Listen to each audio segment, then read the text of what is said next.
Il est docteur en mathématiques physiques qu'il a eu en Israël en 1992. Il est auteur de 3 ouvrages, publiés entre 2014 et 2019.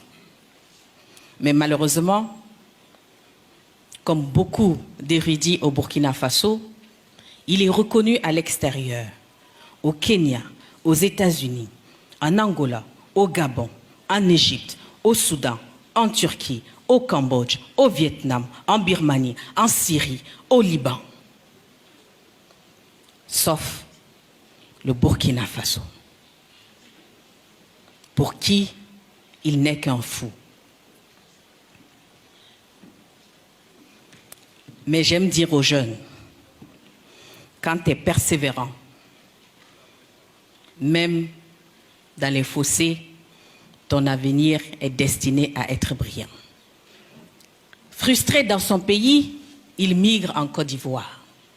Une fois en Côte d'Ivoire, devinez ce qu'il fait? Il fait du gardiennage, un intellectuel.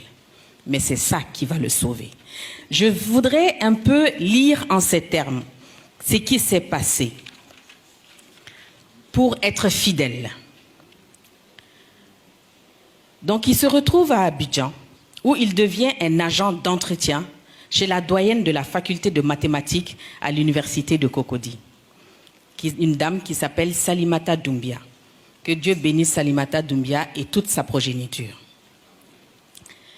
Il n'a pas toutefois renoncé à sa volonté de poursuivre ses recherches sur les pyramides d'Égypte et les monuments anciens. Un jour, très fatigué, je le cite, « Je me suis endormi dans son garage avec un livre de mathématiques de la 2e année d'université. Étonné de voir un agent de nettoyage avec un tel document, Salimata Doumbia m'interroge. Et lorsque je lui ai raconté mon histoire, elle s'est portée volontiers pour me soutenir que je puisse poursuivre mes études.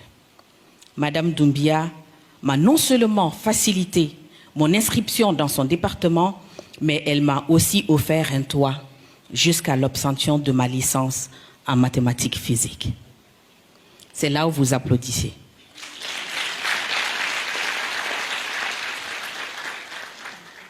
Parce que quand on est bon et persévérant, la providence s'impose à nous.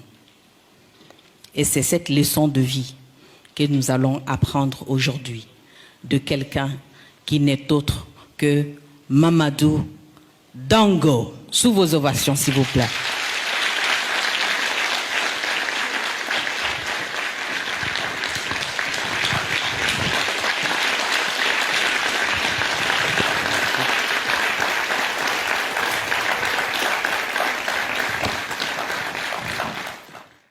Africa Golden, parce que l'Afrique est riche de ses talents et de ses compétences. Merci beaucoup. Bonsoir tout le monde. Merci d'être venu nous voir encore ce soir. C'est un plaisir et un honneur pour African Golden d'organiser ce genre de conférence en votre compagnie. Nous remercions la télévision BF1 qui nous accompagne et tous les téléspectateurs qui auront l'occasion de suivre justement cette conférence-là.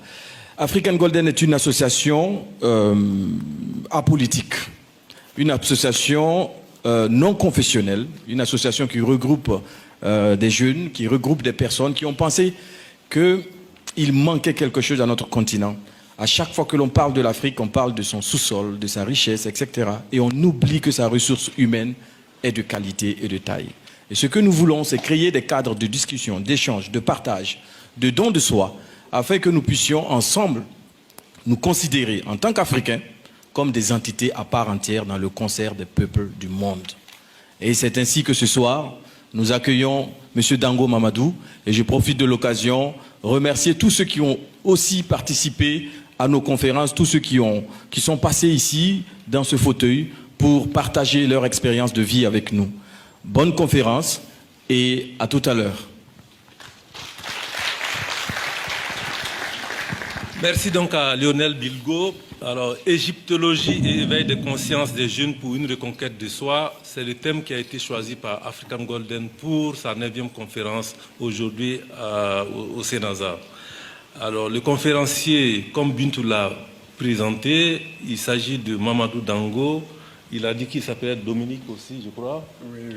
Voilà, Ça, c'est vrai. Dango Dominique Mamadou, parce qu'il est né dans une église, comme on l'a dit. Sa naissance fut un événement. Donc, égyptologue et physicien. Alors, Dango, il est persuadé que l'Afrique a toutes les recettes de base pour sa reconquête. Ça, c'est vraiment important et c'est pour ça, aujourd'hui, il nous plaît de recevoir en tout cas ce grand scientifique qui va nous décliner tout à l'heure son savoir qu'il a acquis par la force des choses, par le travail, par la recherche, comme quoi, quand on s'y met, on peut y arriver. Alors, la conférence va se dérouler donc de la façon suivante. Nous allons, dans un premier temps, permettre à M. Dango de s'exprimer pendant 20, 25, 30 minutes maximum sur ce qu'il sait, sur ce qu'il a à nous dire pour permettre aux jeunes de se reconquérir. Ensuite, nous laisserons donc la parole au public à travers les questions que vous aurez à poser. Et le président de African Golden reviendra pour la conclusion de cette conférence. Sur ce, je laisse donc la parole à M. Dango Mamadou pour sa présentation. Merci. Je remercie le public de l'accueil chaleureux. Je pense que je n'ai pas devant moi uniquement que des jeunes. Il y en a peut-être qui sont plus âgés que moi. Mais dans tous les cas, comme madame vient de le souligner, je suis né dans une église, c'est vrai. Ensuite, mes parents musulmans m'ont donné le nom Mamadou. Et le nom Mamadou m'a été donné par un peuple qui est arrivé 7 jours avant ma naissance. Ou bien depuis le jour de ma naissance, il a demandé asile à côté de notre cour à Zoula. Le professeur Laurent Bado, que vous connaissez, est mon oncle paternel. Nous sommes de même sang. Donc, ce peuple, il a laissé en tout et pour tout son nom, Diato. Diato, pourtant, Diato signifie dans notre langue, la force est venue. Donc mes parents ont dit, ils ne peuvent pas donner Diato, ils vont donner Mamadou. Or, à l'époque, mon père était militaire. Moi, j'ai logé au camp Guillaume ici. En ce moment, la porte ne donnait pas sur la place de la Nation.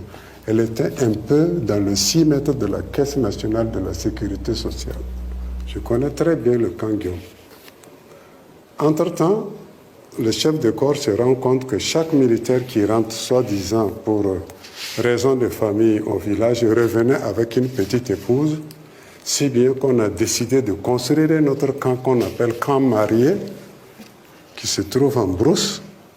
Pour tous ceux qui étaient mariés, devaient amener leurs femmes et leurs enfants là-bas. Mon père a refusé. Il a préféré s'installer à Gonga, à côté des zones habitables, alors que j'avais commencé à l'école du camp ici. Donc, chemin faisant, comme tout bon élève, je peux entrer en 6e, on me refuse parce qu'il y avait une sélection. Tous ceux dont les parents avaient un salaire en fin du mois n'avaient pas le droit de passer l'entrée en 6e. L'entrée en 6e était réservée uniquement aux enfants des cultivateurs. Donc mon père a payé une école protestante. C'est dans cette école protestante que j'ai reçu un peu cette éducation à la fois religieuse, spirituelle, etc. Bon, jusqu'à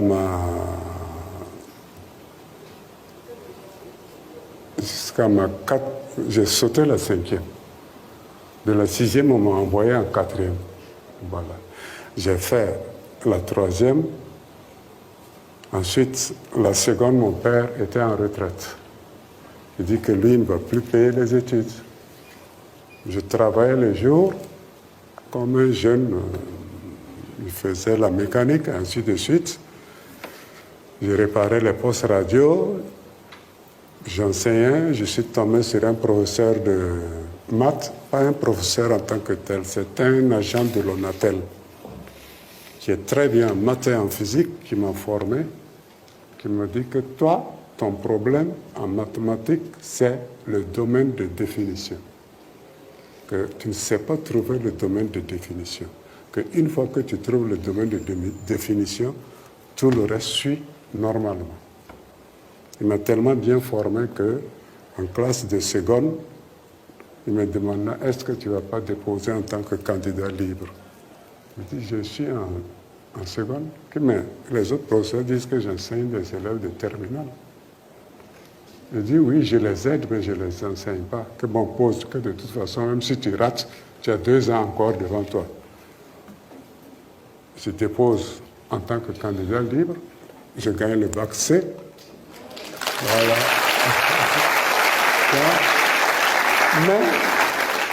Mais à l'époque, ceux qui avaient le bac C en tant que candidat libre n'avaient pas droit à l'université de Ouagadougou. Non. Il n'y avait pas beaucoup de place pour les élèves venant des lycées officiels, à plus forte raison de prendre des candidats libres ayant le bac pour ajouter. C'est comme ça que la révolution est venue. Je me suis retrouvé au Yatenga. Dans cette ferveur révolutionnaire, on a fait tout ce qu'on pouvait jusqu'au jour où on m'a renvoyé pour 20 minutes de retard.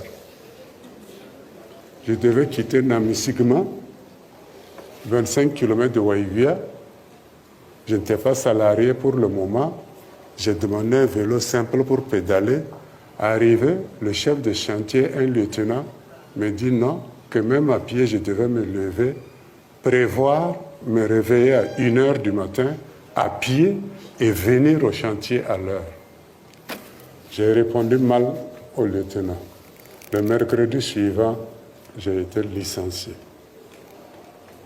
Licencié, j'ai dit à mon père, bon, je n'ai plus rien à perdre. Je pars en Côte d'Ivoire. C'est ainsi que madame vous a raconté que j'ai été garçon de ménage. Je l'ai été. J'étais jeune, frais, faire du travail. Ce n'était rien pour moi. Et Dieu aidant, je suis tombé sur une dame qui était la doyenne de faculté de maths. Je gagne la licence, je tombe sur une autre dame encore, première conseillère de l'ambassade d'Israël à Abidjan, qui m'envoie en Israël. Comme là-bas c'est le matriarcat, elle hérite de son oncle. Or, son oncle était multimilliardaire. Donc, arrivé là-bas, j'avais une voiture à ma disposition, une maison à ma disposition. Je ne faisais rien, je mangeais comme je voulais et je suivais mes études. Donc, j'ai passé le doctorat en maths physique là-bas. Je rentre dans mon pays parce que ce qui est curieux, c'est que c'est depuis le Yatenga, quand je suis tombé malade, étant en convalescence, j'étais dans une zone rurale où il n'y avait pas de radio. On ne pouvait pas capter Radio Ouaga à l'époque à Waïugia. Ce n'était pas possible. On pouvait capter Africa numéro 1, on pouvait capter Radio Niamey, on pouvait capter Radio Mali, parfois Radio Guinée, mais pas notre propre radio. Donc il n'y avait rien. J'ai demandé un journal, il n'y avait pas.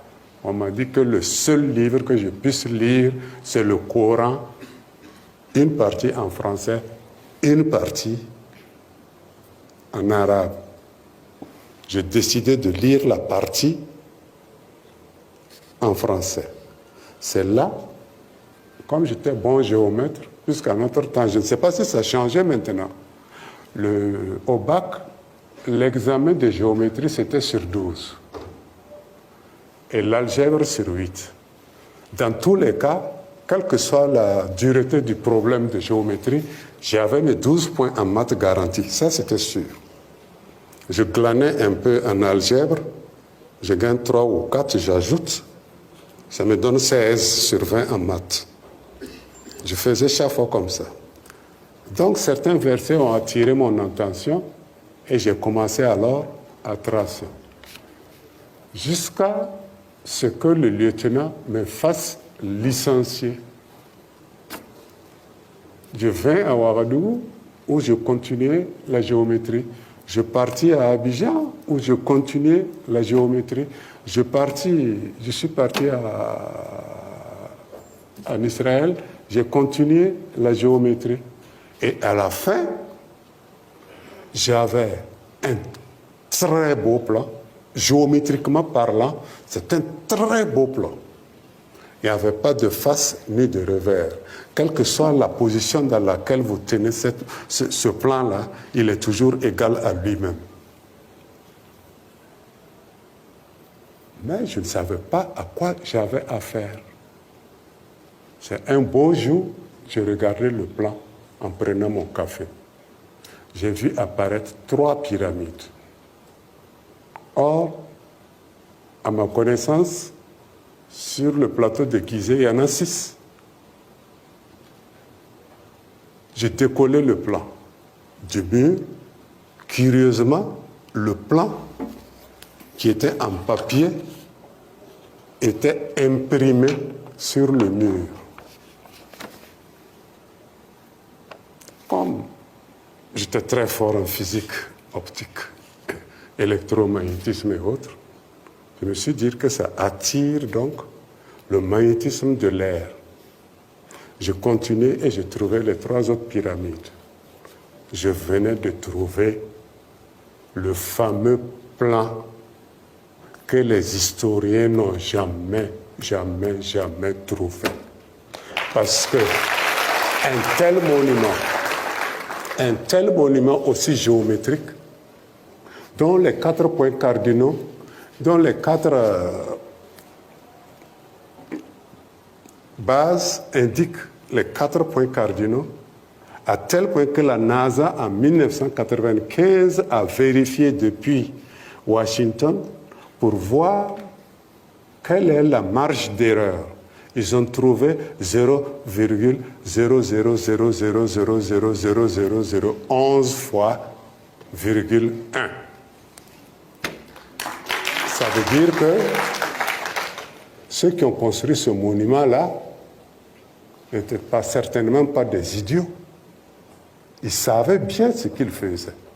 Et on ne peut pas construire un tel monument sans connaître la dimension de la planète Terre, sans connaître l'orientation des 4 points cardinaux, sans connaître le volume de la Terre, le volume du monument, pour que ce monument puisse traverser des millénaires et des millénaires. Or, on sait que le granit est le seul élément qui peut traverser près de 150 000 millénaires sans se désagréger. Certainement qu'à quelque part, il y a des gens tellement altruistes qui ont l'amour du prochain, qui se sont dit, faisons ce monument-là. Peut-être qu'un jour, ils comprendront le message. Mais le message n'a pas suivi immédiatement. Le message a été de transformer ces monuments en monuments de tourisme. On vient, on photographie, on rentre à l'intérieur, on regarde, on repart. Point. Or, le message, ni la transcription des hiéroglyphes, ni le traçage simple des 6 monuments, sans ce fameux plan, ne pouvait pas comprendre le message de la pyramide. Le message de la pyramide était simple, très simple. Ça nous retrace le passé, ça nous retrace le présent et malheureusement, ça nous trace le futur. Si je dis malheureusement, c'est parce que le futur qu'indique ce monument-là n'est pas joli à voir. C'est pas joli à voir déjà que de simples petits micro-organisme est en train de paniquer toute la planète Terre. Et des gouvernements mettent des milliards pour fabriquer des armes à tête nucléaire. Et ce petit organisme qu'on appelle coronavirus arrive à les détruire devant leurs armes conçues à coups de milliards. Ça veut dire que l'homme n'est pas prévoyant. Ce qui va nous tuer là, ce ne sont pas ces armes-là. Ce sont de tout petits êtres auxquels nous ne pensions pas, qui vont tous nous emporter un jour. Quand vous allez vous lever un matin, vous trouvez que votre tête ne tourne plus à droite ou à gauche, et vous êtes obligé forcément de regarder à gauche pour marcher. Il vous faudra trouver un troisième œil. Or, il n'y a pas de troisième œil pour l'être humain. Voilà toute la problématique. Le plan de la Grande Pyramide est un plan qui, en lui-même, détient un pouvoir. Pourquoi? Parce que il est le reflet exact de la configuration anatomique du cerveau humain, qui est inversement proportionnelle à la configuration physique de l'espace. Est-ce que vous me comprenez? Oui. La configuration physique de l'espace est identique à la configuration anatomique du cerveau humain. Donc, posséder ce plan, c'est comme mettre le cerveau en face d'un miroir. Le cerveau a besoin de se corriger. De la même manière que nous prenons le miroir, nous essayons d'ajuster nos cheveux, de se coiffer, le cerveau a besoin de ce plan-là pour se repositionner, se recanaliser, remettre certains nerfs en place et réveiller 4 localisations cérébrales encore inconnues de la science moderne. Vous m'excusez pour ceux qui font la médecine, mais il n'y a plus de 12 paires crâniennes, il y en a 21. Et ça, c'est précisé. Les 9 autres qui manquent pour faire les 21 paires de nerfs crâniens sont commandés par les 4 localisations cérébrales. 2 dans l'encéphale, une localisation dans l'encéphale droit, une localisation dans l'encéphale gauche, une localisation entre l'encéphale droit et le cervelet, et une autre entre l'encéphale gauche et le cervelet gauche. Donc, qu'est-ce qui se passe quand par accident involontaire, on arrive à disjoncter, surtout du côté du bas, entre le cervelet et le cerveau, qu'est-ce qui se passe? On a affaire à ce qu'on appelle acéphalopathe. Manque d'équilibre à quelque part. On sait que le cervelet est le siège de l'équilibre. Personne ne peut le nier ici. Mais le courant, l'influx nerveux passe, mais d'une manière insuffisante et mal orientée. Donc l'enfant a tendance à zigzaguer, à ne pas tenir sur place, etc. Le message de la pyramide, c'était de nous connaître, de savoir d'où nous venons et de savoir où nous irons. C'est là où nous irons là qui est un problème fondamental. Nous ne sommes pas sûrs que là où nous irons, nous puissions le vivre, parce qu'il se serait écoulé quand même 100 000 ans entre notre disparition et ce qui va suivre. Donc, si je parle de ça à la jeunesse, je dirais que la jeunesse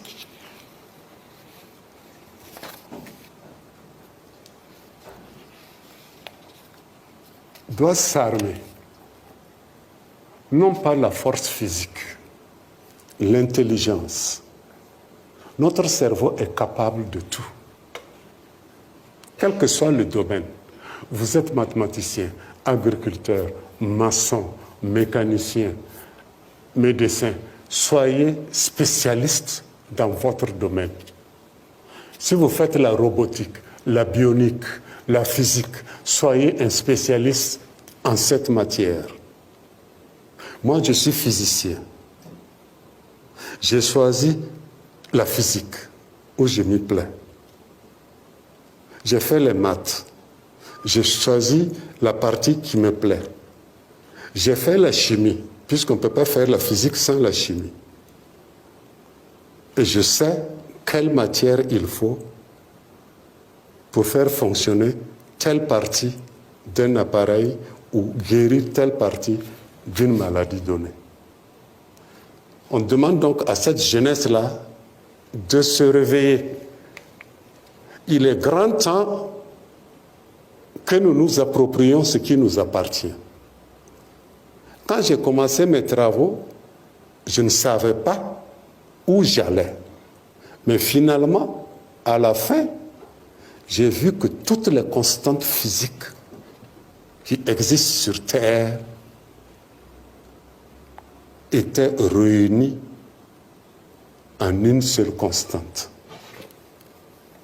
Un seul était proche de trouver, il s'appelle Boltzmann, un physicien. Lui, il a trouvé que les 4 forces fondamentales qui gouvernent notre univers, la force nucléaire forte, la force nucléaire faible, la force électromagnétique et la force de gravitation se sont séparées à 10 puissance 43. Or, la pyramide prévoit pour la séparation de ces 4 forces à 10 puissance 62. C'est comme si vous tirez, comment on appelle ça encore, les fêtes de dynamite. Voilà, la dynamite. La dynamite qu'on fait exploser, ça va en haut, tout droit.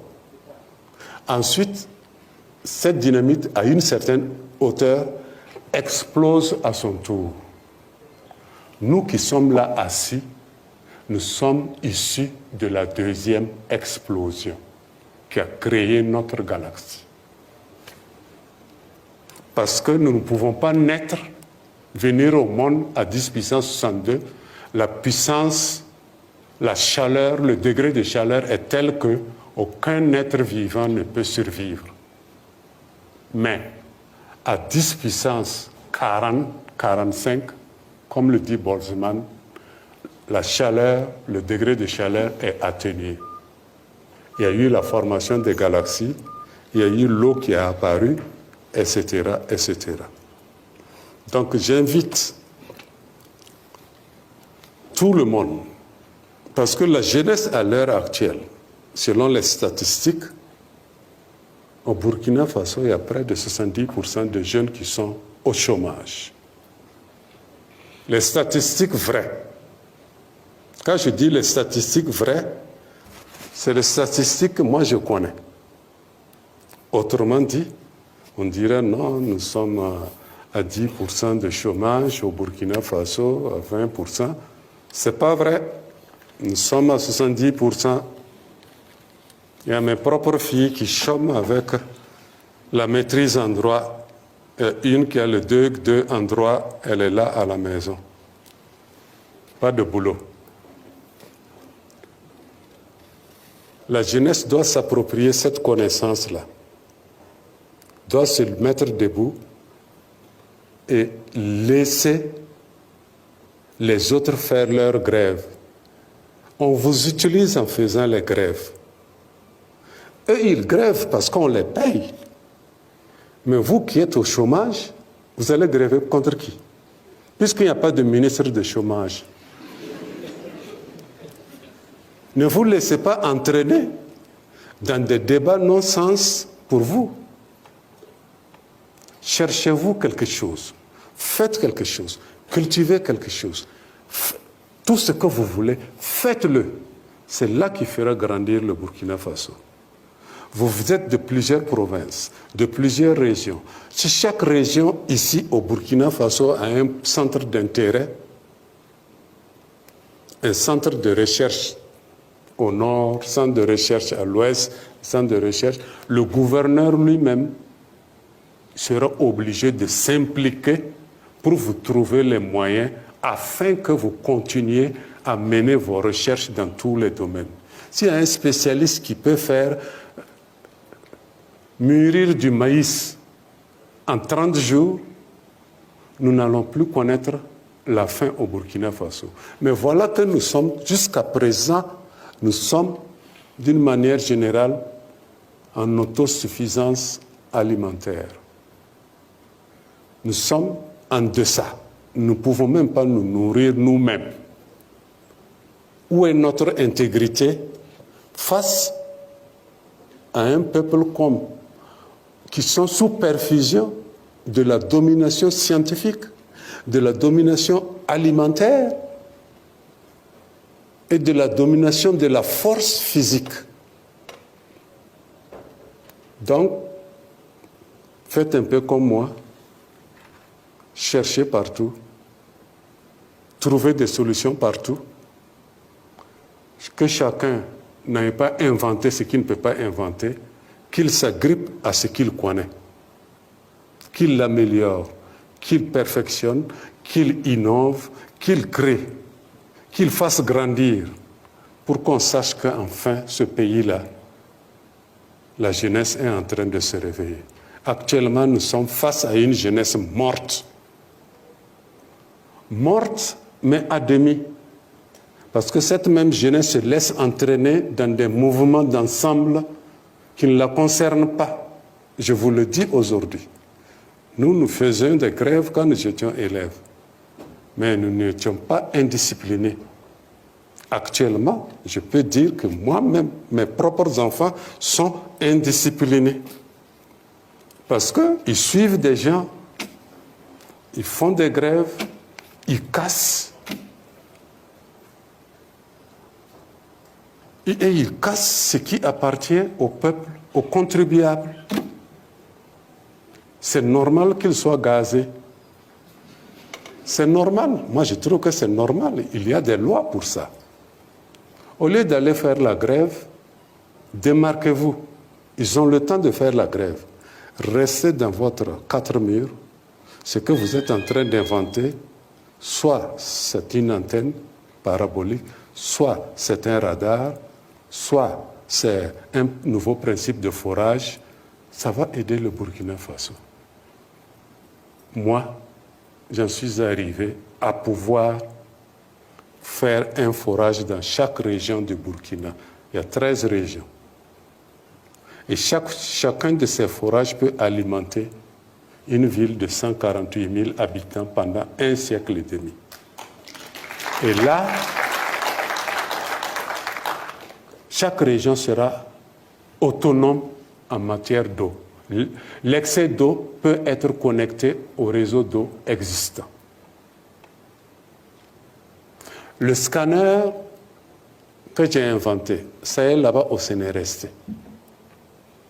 Je ne vous mens pas, ça est là-bas. S'ils ont des archives, allez-y vérifier. J'ai fait le scanner dans l'espoir que les hôpitaux des provinces, des régions, puissent avoir de quoi analyser, même si ce n'est pas une personne, ne serait-ce que nos produits alimentaires, ou bien une partie du bras, pour voir si c'est gangréné ou pas. Qu'est-ce qu'on peut y faire? Il me fallait moins de 150 millions. C'était en 1994. Nous sommes à quelle année maintenant? 2020. Nous sommes en 2020. Donc ça fait à peu près 24 ans, 26 ans maintenant. Ou 36 ans, je ne sais plus. Je me suis battu pour mon propre pays. Découragé, je suis parti. Parce qu'on m'a envoyé au service d'hydrogéologie de l'université de Ouagadougou. C'est là que j'ai trouvé le temps pour faire mon principe de forage et pour créer en même temps une arme à rayon magnétique amplifié et accéléré. Si cette arme-là, depuis 1999 que je l'ai introduite au ministère de la Défense,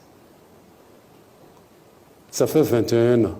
Même si j'allais faire des erreurs par-ci, par-là, je n'allais pas mettre un quart de siècle pour fabriquer une arme. Tout au plus 4 ans, 3 ans. Parce qu'on dit souvent que l'échec est la mère du succès. Chaque insuccès nous rend plus avisés. En faisant un échec, je saurais pourquoi j'ai échoué là-bas. Et en reprenant, je ne referai plus la même bêtise. Vous croyez que si cette arme existait,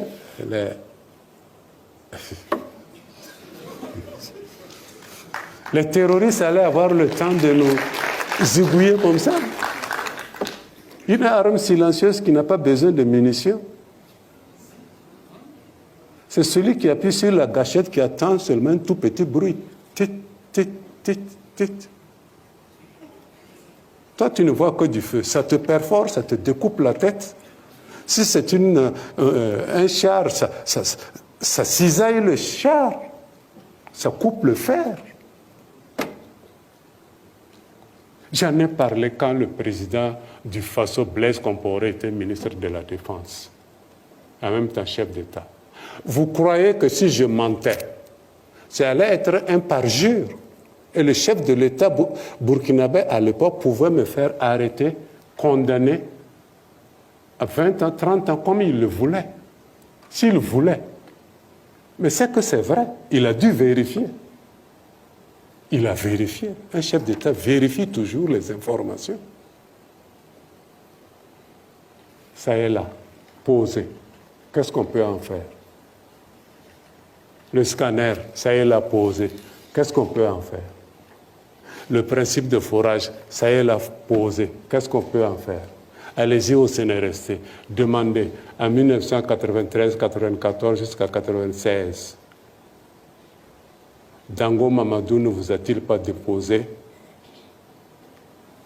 des principes, des tracés de plans de forage, de scanners, s'ils ont des archives, s'ils les ont gardés? La preuve, c'est quoi? Quand on m'a envoyé là-bas, il n'y avait pas un endroit pour m'accueillir. C'est l'année qui a suivi qu'on a créé l'IRSAT, Institut de recherche en sciences appliquées et technologiques.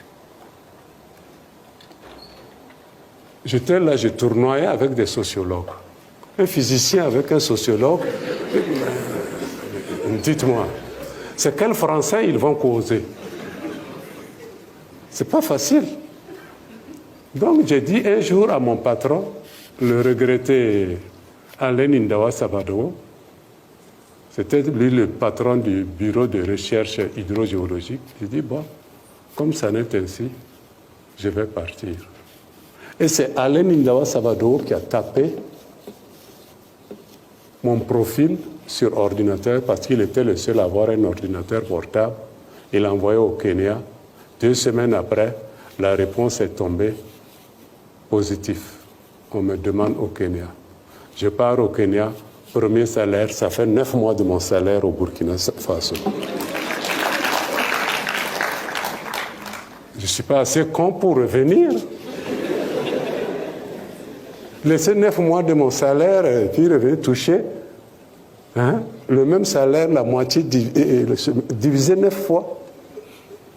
Ça m'a donné le goût de l'aventure. Et je continue à faire l'aventure. Je continue. En février, je n'étais pas là. Je suis juste rentré pour renouveler mon passeport. Je me permets d'aller dans mon village à Réau. Le même soir, quand je suis rentré, j'apprends que les vols sont suspendus. Le lendemain, j'apprends qu'on ne quitte plus Ouaga. Je dis ça. C'est terrible. Non seulement je ne peux plus quitter Ouaga, je ne peux plus voyager. Mon passeport que j'ai renouvelé, ça revient à rien. Si j'avais bouffé l'argent du passeport, même ça valait mieux. Okay. Alors, donc, merci donc à M. Dango Mamadou pour sa présentation. Vous l'aurez compris, il a obtenu son bac C en tant que candidat libre. Il a obtenu son doctorat en Israël et en maths physique. Très bon élève. Il a découvert dans ses recherches, parce qu'il était un passionné de la géométrie,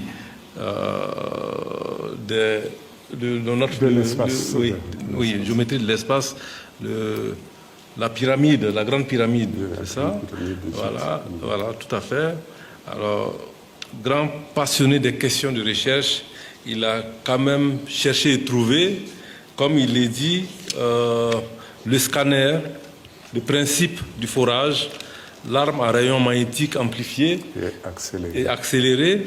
C'est entre autres des dossiers qui sont déposés au CNRSC qui attestent que l'homme a vraiment cherché et trouvé.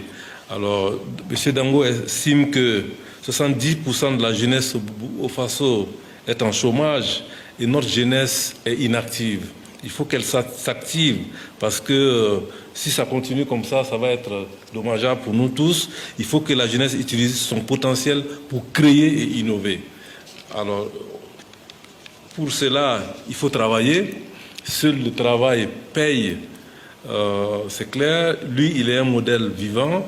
Alors, on va maintenant passer la parole au public pour prendre les questions. On a 3 rangées. On va aller par rangée.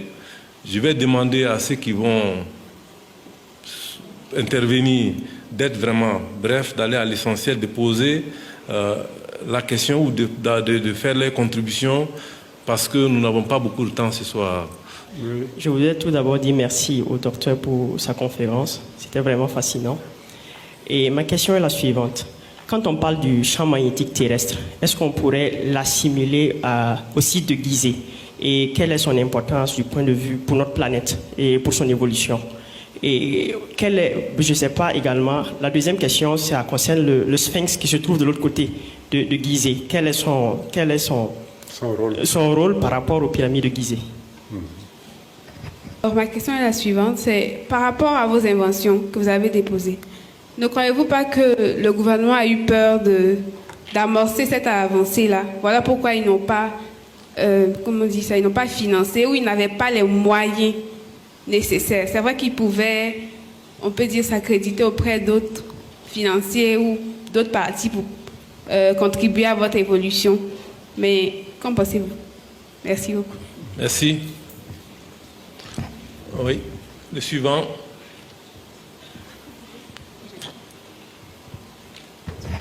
J'ai une question par rapport je voudrais savoir une liaison, un rapprochement, puisque le présentateur dit qu'il a utilisé d'abord le Coran pour comprendre certaines choses. Donc cela veut dire que le Coran peut être un fondement avec ce que nous connaissons du passé égyptien. Donc j'aimerais savoir quel est le rapprochement entre les religions actuellement qu'on dit dites révélées par rapport au passé égyptien. Donc, pour ajouter, je suis de l'eau. J'ai été ravi d'apprendre le principe dont il a fait cas. J'aimerais savoir la différence entre ce principe et puis actuellement les principes géotechniques qu'on utilise pour les implantations des forages. Voilà, la différence fondamentale. African Golden, c'est la jeunesse, et il a parlé aussi des jeunes de Burkina qui constituent environ 70% de la population et qui sont désœuvrés. Donc, j'aimerais poser la question suivante. Qu'est-ce qu'il faut pour inculquer cette culture entrepreneuriale aux jeunes burkinabés? Parce qu'aujourd'hui, nous savons que connaître les conséquences de la Seconde Guerre mondiale ne peut pas te donner 1000 francs. Voilà, donc c'est important. C'est important de le savoir et important de le souligner. Pendant que les autres apprenaient la science, les techniques et les arts, nous on faisait du poème. Et on était des grammairiens, les Léopold Sédar Senghor, les David Diop qui disent que bon, les mots ne sont pas mots, c'est vrai. Pour un développement d'un État, on a besoin de ces gars-là, mais c'est après. Voilà. Ça. Merci. Merci.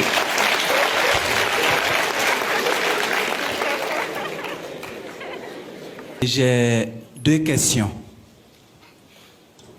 La première, est-ce que le présentateur a soumis à l'État Kenya les mêmes propositions qu'il a données ici au Burkina qui n'ont pas été réalisées, c'est-à-dire l'arme et le système de forage et autres. Et si ça a été soumis là-bas, qu'en est-il? Est-ce que cet État a reçu ça favorablement? La deuxième question, alors, l'image, le plan de pyramide d'Égypte retrace le passé, le présent et le futur. Et le présentateur a précisé que le futur n'est pas joli à voir. Il nous a donné un exemple. Aujourd'hui, nous avons le Covid-19 qui est en train de faire des ravages. Est-ce il peut nous donner un autre élément qui va venir, qui pour le moment n'est pas encore venu? Ma question est la suivante. Je voudrais savoir, est-ce que le professeur peut nous présenter un peu, en substance, les contenus de ces ouvrages? Merci beaucoup. Puisqu'on parle de jeunesse ce soir, on est tous des jeunes, et vous parlez de 70% de jeunesse qui sont inactifs. Bon, moi j'aimerais savoir, est-ce que cette inaction n'est pas due à nos parents qui sont nos dévanciers? Parce que j'ai l'impression que c'est un cycle. Il faut que d'autres laissent la place pour que d'autres aussi puissent pouvoir s'approcher et puis s'apprivoiser. Mais j'ai l'impression que beaucoup restent toujours au même endroit et à la même place. Maintenant, est-ce que ce n'est pas aussi notre passé qui a été effacé un peu? Parce que, étant qu'Africains, aujourd'hui, on parle de l'islam, on parle de, comment je dirais, christianisme, mais on oublie le côté africain, c'est-à-dire le côté fétiche, si je peux dire ça comme ça. Parce qu'ici, on a trop stigmatisé les choses. Moi, je trouve que si on partait dans une logique de fétichisme, beaucoup de choses allaient changer. Quelle est votre question alors? Bon, ma question est simple. C'est de savoir si, à partir de l'égyptologie, est-ce que l'Afrique pourra, comment je vais dire ça, pourra éveiller la jeunesse, voilà, à travers leur culture. Parce que tout part de la culture. Nous-mêmes, on ne connaît pas qui nous sommes. On n'est pas chinois, on n'est pas français, on n'est pas africain. Merci. Voilà.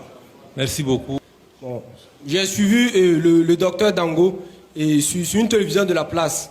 Il a eu à parler du sida et qu'il a été, il a initié et il a guéri certaines personnes du sida.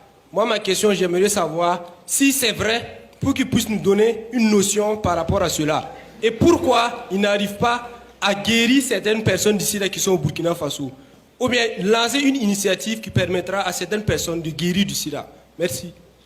Merci. Oui, allez-y rapidement. Est-ce que le docteur Dango a été approché pour son expertise dans la lutte contre la double crise que notre pays traverse, notamment la crise liée à la Covid-19 et la crise liée au terrorisme? Si oui, quelle est la nature de sa contribution? Merci.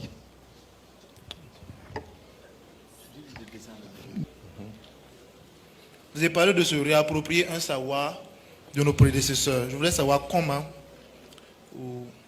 est-ce qu'il existe un institut ou un centre? Merci.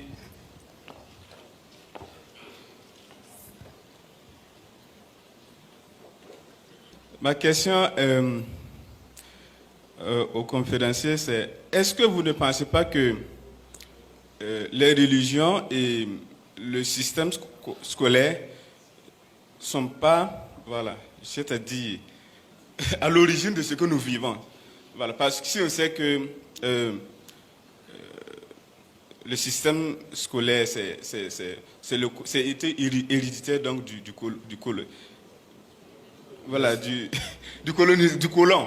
Voilà, parce que qui les formations que nous recevons, donc ça forme que des consommateurs et des suiveurs. Voilà. Merci. Merci. Le docteur a parlé des lois de la physique au niveau des 4 lois fondamentales de la physique en rapport avec les travaux de Boltzmann. Et il a dit que toutes les constantes qui existent dans l'univers sont réunies en une seule. J'aimerais avoir quelques éclaircissements au niveau de cela. Maintenant, ma deuxième question, est-ce qu'il a été approché par les autorités burkinabées pour dispenser des cours à l'université? Je vais poser ma question à M. Dango. Est-ce qu'il dispose à sa disposition un laboratoire privé pour pouvoir enregistrer les données qu'il nous fait comprendre ce soir et les prototypes de ses recherches, afin que plus tard, s'il n'est plus là, que ceux qui vont s'intéresser à ces recherches, qu'on puisse avoir l'accès à ces données. D'accord, votre nom? C'est Gabriel Saka. Ah, Merci. Voilà, merci. Moi, c'est Mamadou Edrago, bac C 93, ancien pensionnaire, maths sup, diplômé de l'école des mines de Rabat, directeur pays énergie solaire, entre autres. Nous avons suivi avec beaucoup d'intérêt votre exposé au monde. Alors, permettez-moi d'être un peu prodigue parce que c'est un moment assez solennel, assez particulier, parce qu'il y a bien longtemps que je m'étais dit que Boumfane wa Katiel Fane Dare pour Yanga Romasan, Tata pour Azapta pour Apazap, il était fou, c'était un bifanya. Rawen Zamdaneba, Tabado à Kangolong. Par moment, je m'exprime à Moré parce que je ne maîtrise pas tous les contours de la langue de Molière. Bien. Alors, nous avons suivi avec beaucoup d'intérêt. Et ça fait beaucoup longtemps que j'espérais avoir l'opportunité de vous suivre en live, comme on dit. Alors, mon intervention va porter sur 2 points essentiels. Un premier point d'ordre général et un premier point d'ordre spécifique. Soyez précis et concis. Voilà, je vais développer tout ça. Oui. En fait, je m'excuse parce que aussi, il faut toujours la répétition est pédagogique pour que les apprenants avec lesquels nous avons eu à évoluer puissent comprendre. Alors, donc, d'un point d'ordre général, la question des pyramides est un centre d'intérêt, de recherche, et qui présente beaucoup d'intérêt. Et je suis presque convaincu que sous certaines hypothèses mathématico-physiques, on peut par translation ou par quelques mécanismes mathématiques ramener les pyramides, l'Égypte au centre de l'univers. Et chacun va y puiser de sa goutte. Alors je voudrais comprendre, au-delà de ces aspects d'horloge cosmique, d'orientation avec les étoiles, n'y a-t-il pas, vous avez parlé bien sûr de le lien des pyramides avec l'ère évolue, l'évolution de l'ère, ça veut dire le passé, le présent et le futur. Y a-t-il pas de points spécifiques qu'on peut de façon claire et simple énumérer? Alors la deuxième question, c'est d'ordre spécifique. Vous avez fait des recherches, vous avez fait des propositions sur 2 domaines assez intéressants, à savoir, d'un point de vue médical, le scanner, avec aujourd'hui, on n'est pas douté, tous les aspects positifs de l'utilisation du scanner, et aussi les forages. Alors, je m'attarde un peu à cet aspect du forage. Par exemple, j'ai dit le forage, l'eau, l'hydraulique, l'agriculture, c'est le même cercle. Pourquoi j'ai dit ça? Parce qu'aujourd'hui, au Burkina, nous n'avons pas à manger. Il faut dire la vérité, il faut chercher à manger. L'autre, moi j'ai eu la chance d'aller en Égypte. Mais ici, il pleut jusqu'à l'eau là emporte les gens, ça fait tomber des maisons. En Égypte, il n'y a pas ça. Est-ce qu'il n'y a pas lieu de revoir même une orientation de l'agriculture suivant d'autres considérations, quitte à quitter le système solaire et puis adopter le système lunaire ou je ne sais quel système? Parce qu'on ne peut pas dire que la question de l'eau nous bloque. Moi, j'ai eu la chance de faire les pays arabes et je peux vous assurer que j'ai été par moments étonné de poser des questions parce qu'au Burkina, je ne pouvais pas comprendre ce que je vois à partir du Burkina. Mais la question de l'eau, dire que c'est l'eau qui nous manque, ce n'est pas vrai. Est-ce qu'il n'y a pas lieu de faire des propositions concrètes dans le domaine de l'agriculture? Parce que quand on dit, bon, médecine, vous m'excusez, c'est toi peut-être qui te sois à l'auto. Moi, j'ai peut-être les moyens d'aller me soigner. Allez-y au fait, posez votre question. Donc, je veux dire que la question du fourrage, là, est-ce qu'on ne peut pas combiner ça, par exemple, à l'agriculture, pousser loin à des productions, à des techniques simples qui vont nous permettre de façon claire d'avoir quelque chose de telle sorte que chaque paysan puisse voir, voilà, en faisant ça, voilà ce que je gagne. Merci donc, M. Ouedraogo, merci beaucoup pour votre question. Alors, M. Dango, vous avez vu un peu la réaction et les questions qui ont été posées. Beaucoup de questions, beaucoup de zones sombres, beaucoup de points à éclairer, à éclaircir. Alors, est-ce que les théories de M. Dango sont faciles à faire? Il y a pas mal de questions. Alors, je vais aller sur le premier qui a intervenu, M. Ouedraogo. Kaboré David, le champ magnétique et terrestre, il a parlé du chiffre déguisé. Quel rôle il y a entre le sphinx et quel rapport entre le sphinx et la pyramide déguisée? C'est bien ça? Voilà, ça c'est la première question. M. Dango a-t-il besoin d'un peu de temps pour affiner ses recherches? Non, je peux répondre. D'accord.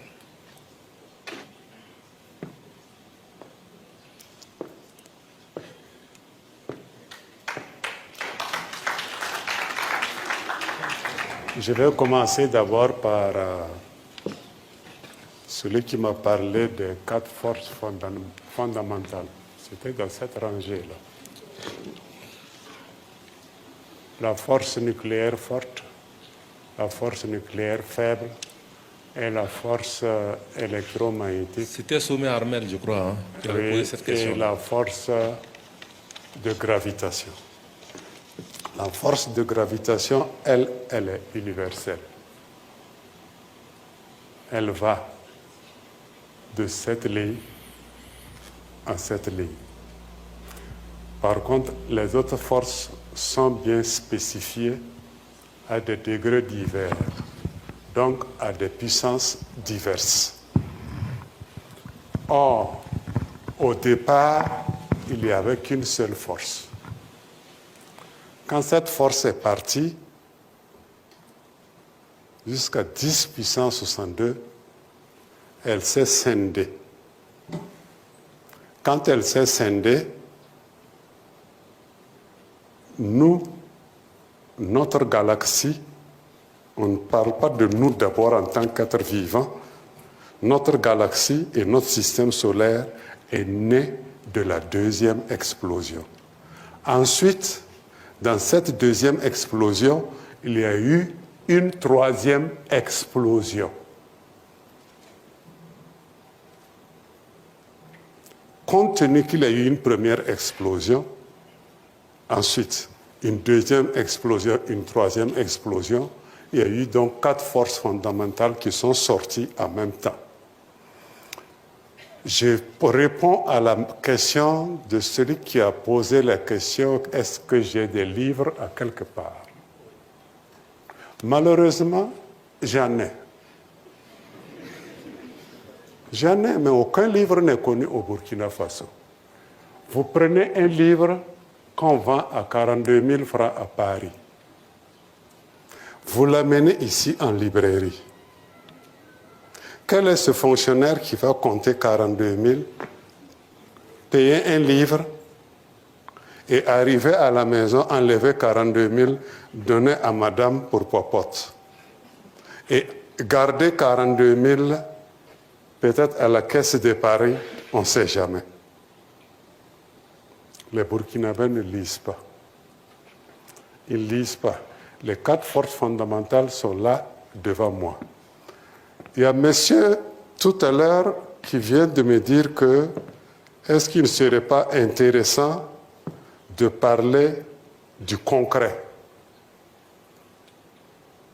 Au lieu de parler d'eau, voilà, on parle de choux, de salade, d'aubergines, etc., qu'on cueille et qu'on mange, sous prétexte qu'on a beaucoup d'eau. Je vous rappelle, moi, je suis du Sanguier. Et dans ma province, il y a des villages entiers qui n'ont pas de forage, qui continuent à tracter en charrette l'eau sur près de 10 kilomètres. Ça, c'est pour boire. Ce n'est même pas pour le jardinage. Quand je parle de forage, c'est mettre l'eau à la disposition de chaque citoyen burkinabé. Et que cette eau-là serve à faire une sorte de pépinière de champs irrigués, de champs intégrés.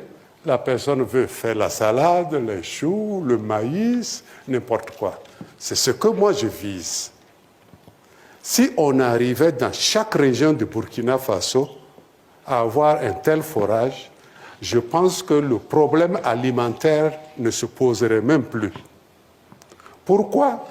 Parce que quelqu'un a dit tout de suite que est-ce qu'on m'a approché pour demander mon scanner, ce que j'ai proposé. Je ne suis pas un mendiant. Quand je fais mes recherches là, je ne cherche pas d'abord à savoir qui va acheter mes recherches. Quand je fais mes recherches, je suis concentré sur le résultat. Quand j'ai terminé avec ce résultat, je trouve qu'on peut envoyer dans une revue scientifique, j'envoie. Et là, qu'est-ce que je vise? Je vise le prix Nobel. Je ne vise pas les petits prix qu'on donne à Ouagadougou. Je ne vise pas ça. Excusez-moi, mais je suis loin de là. Si j'avais fait de l'agriculture, là, on pourrait m'accuser de n'avoir pas une petite parcelle de terrain où j'essaie de cultiver quoi que ce soit, d'innover, d'amener de nouvelles types d'alimentation pour servir le pays.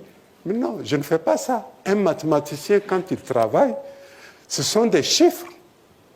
Un physicien, il calcule avec des masses, des volumes. Hein?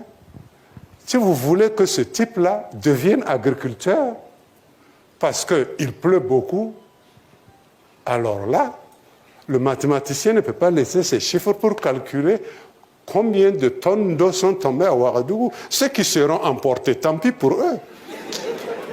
Moi, je le dis clairement. Je le dis clairement. Un météorologue, quand il prévoit, attention, il y aura orage. Mais il ne donne pas la quantité d'eau qui va tomber. Il n'a jamais donné ça. Il vous prévient, il y aura de l'orage cette nuit. Faites attention, protégez vos murs, protégez vos maisons. Mais, ce que je voulais vous montrer, en quoi est-ce que les travaux m'ont permis de trouver? Ceux qui font la biologie. Je ne suis pas biologiste. Mais je puis vous montrer un document qui retrace l'origine de la double hélice d'ADN.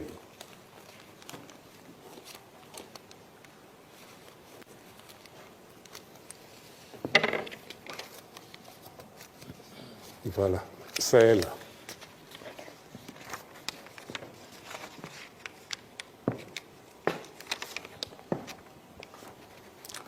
C'est numérique, excusez-moi, je suis mathématicien.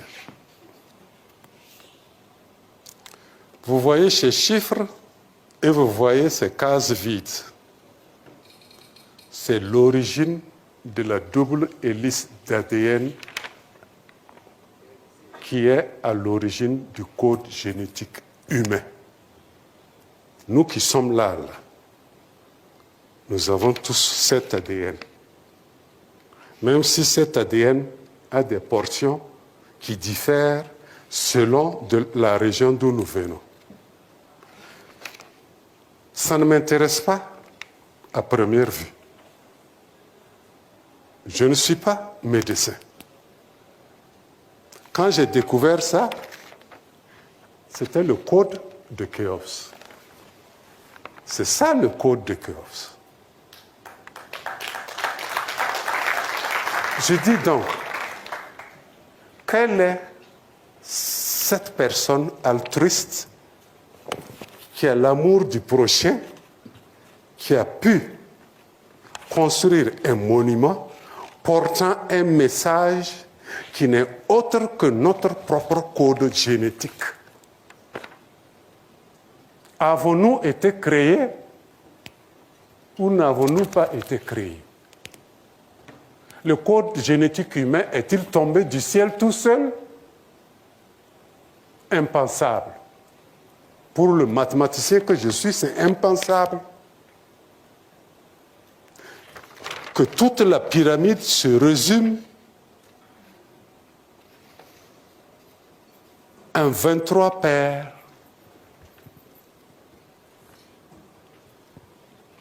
de chromosomes portant des gènes. Et à l'intérieur, on a alors les différents gènes. On sait tel gène comporte tel chiffre. Mais je ne suis pas biologiste. Je l'ai gardé et quelqu'un m'a posé la question que je soigne le sida. Une autre personne a posé une autre question. Est-ce que M. Dango a-t-il un laboratoire? Oui, lisez les questions. Alors, je vais essayer d'aller de façon chronologique. Oui.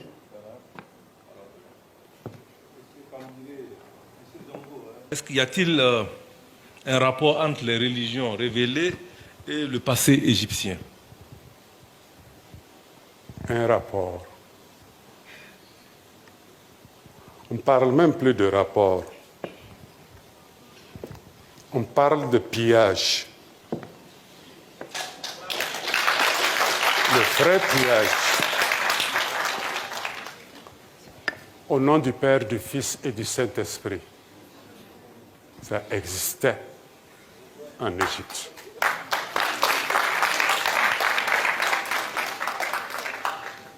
Osiris et autres Seth, ce sont les mêmes que Jésus, Joseph, etc., etc. Donc, qu'est-ce qui s'est passé? L'homme noir que nous fûmes à l'époque, nous sommes toujours noirs, je dis, nous ne sommes pas blancs. N'écrivions pas. Ceux qui ont construit les pyramides, ils ont construit, ils ont écrit dans leur langue à eux, les hiéroglyphes. Ils s'en fichaient, qu'on comprenne ou qu'on ne comprenne pas ici. Ils se moquent, ça ne les regarde pas. C'est à nous, si nous sommes intelligents comme eux, de pouvoir déchiffrer les hiéroglyphes. Alors, quand j'ai découvert ça au Yatenga, je me suis inspiré du Coran. Mais dans un esprit d'objectivité scientifique, je dis, mais si dans le Coran il y a ça, est-ce que dans la Bible il n'y en a pas? Est-ce que dans les autres livres bouddhiques, etc., il n'y en a pas?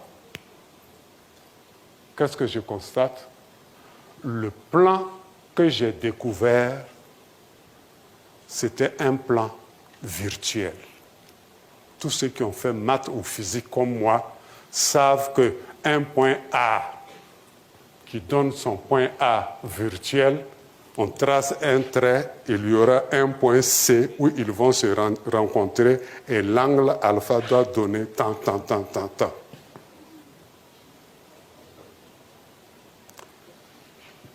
je compare le plan virtuel au plan réel de la Grande Pyramide. Ça, c'est la position réelle de la Grande Pyramide. Là, c'est le plan virtuel de la Grande Pyramide. Vous voyez le système de couloir. Là, le système de couloir se trouve à 28 mètres au-dessus du sol, lorsqu'on considère que le sol est le plancher. Mais le plan virtuel, la même porte se trouve en dessous, à la même distance, 28 mètres en dessous du sol. Donc, je trace. Le sommet de la Grande Pyramide n'a jamais existé. Les mêmes écrivains arabes nous ont dit non, c'était en or et qu'ils ont prélevé cette partie. Ce n'est pas vrai. C'est expressément fait. Pourquoi? Parce que ça coïncide avec l'angle de révolution de notre planète Terre, où la loi d'attraction est de 9,81 newtons. Et la flèche indique donc une partie dans la grande pyramide réelle qui est là. Quand j'ai découvert ça, j'avais quel âge? 22. J'avais 22 ans parce que j'ai été licencié à 21 ans. J'ai été licencié de la fonction publique à 21 ans. J'ai fait 2 ans dans la fonction publique. Je trace un autre trait à la place de la chambre du pharaon. Je trouve que cette flèche indique une autre chambre dans le plan réel de la grande pyramide, mais juste au niveau du plancher. Qu'est-ce qu'il y a dedans? Point d'interrogation. Ainsi de suite, la base donne une autre chambre ici, et là où devait se trouver l'autre sommet donne une autre chambre. Donc, quand on prend l'angle IJK, on calcule, on trouve une aberration. Le Coran, la Bible, les livres religieux nous parlent comme si tout se passait ailleurs. Or, en réalité, tout se passe sur Terre. C'est ce que vous devez comprendre. Pour renforcer la chose, ils ont parlé du paradis qui est en haut et de l'enfer qui est sur Terre. Moi, en tant que scientifique, je crois à x carré plus bx carré plus cx carré égale à 0. Tu viens me dire, Monsieur Dango, à partir de là, c'est l'enfer et là, c'est le paradis. Où tu choisis? Il dit, attends, d'abord, je vais finir. Après, je vais choisir. Ou bien, tu vas d'abord, tu rentres en enfer, je te rejoindrai. S'il vous plaît, passez le cerveau. On continue avec les questions. Merci. Le cerveau, voilà. Quelle différence entre les principes géotechniques de détection? Le cerveau humain. Merci. Quelles sont les différences qu'il y a entre les différents principes de détection, les différentes techniques géotechniques, les différents principes géotechniques pour la détection de l'eau pour les forages? Quelle différence y a-t-il entre le système actuel connu par eux, votre système que vous avez découvert? Ah oui. Là, il lui faudra bien 6 mois de travail avec moi. 6 mois. Vous creusez à la verticale, n'est-ce pas? N'est-ce pas? Grosse illusion. Très grosse illusion. La planète Terre est inclinée 6 mois sur un certain angle. et elle est inclinée 6 autres mois sur un autre angle.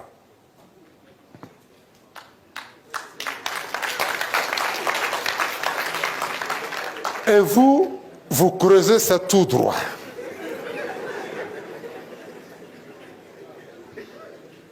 Mon principe de forage, si vous partez au CNRST, ça s'appelle le principe de forage écliptique. Je l'ai calé sur 23,27 degrés en 3 types de forage. Les 2 côtés sont inclinés de 23,7 degrés à droite et à gauche. Seul l'axe central est tout droit.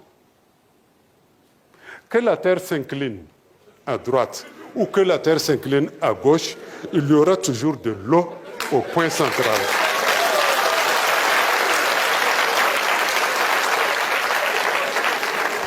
Voilà pourquoi je lui ai dit, il faut bien 6 mois de travail. Il faut qu'il reprenne son cours et qu'il se dise quand même que par rapport à la rotation de la Terre autour du Soleil, par rapport à son angle d'inclinaison qui donne certaines saisons, il a une raison de croire qu'il faut forer selon un plan incliné. Et ce n'est pas les petits forages des machines qu'il faut. Il faut les forages pour les mines. C'est ça qu'il faut. Qui sont capables d'aller à près de 350 mètres de profondeur parce que c'est le niveau de la hauteur du Burkina par rapport au niveau de la mer quand on est à Abidjan. Vous connaissez ça au moins en géographie? Si, ça s'apprend en géographie. Quand vous êtes à Abidjan, vous êtes au bord de la plage. Le Burkina n'est pas en profondeur. Le Burkina est élevé.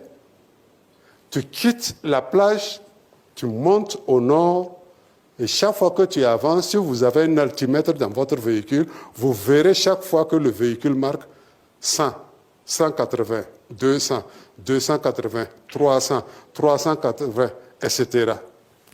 Ça veut dire que vous montez en altitude.